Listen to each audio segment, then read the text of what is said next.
Topic was, is your financial plan built for two or just for you? Tim, you talked about really three common things that we see when it comes to planning for a household, not just for one person, making sure a plan is aligned for two people, not just one. First thing was talking about when the first person eventually passes away. Most of the times there's one person that passes away before the other. It's not usually a joint thing that happens at the same time. But when that happens, usually three things happen. We see this all the time. Income goes down, expenses remain the same, and taxes go up.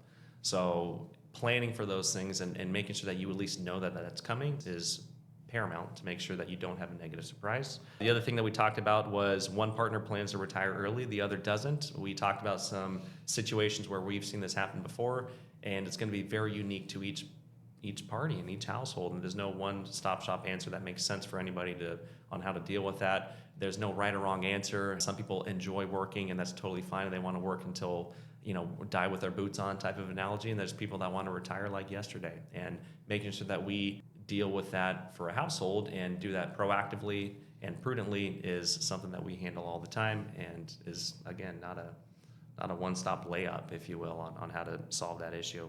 The other things that we talked about were unequal income, unequal health issues, and Social Security age caps. So we see this happen all the time. It's very common where there might be unequal income between two spouses. If it's a second marriage and there's different families on either side, so the income and the assets can even be more complex. We talked about health issues, how that can create unintended complexity for planning cases. And then we talked about Social Security age gaps, and this Social Security, situational Social Security is what I refer to it all the time. And how do you maximize Social Security benefits between spouses, maybe when there's age gaps or health issues or other factors to take into account? It's a very joint decision for two members of a household and how they maximize Social Security benefits.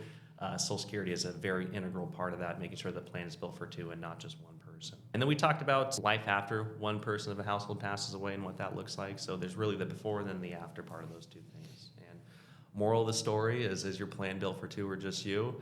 That's a question you're going to have to ask yourself. And if you need help answering that question, you can consult people like Tim and I that do this professionally. And as long as you find somebody that you trust and you feel good about and that you can partner with them on your financial journey, that's the most important thing here.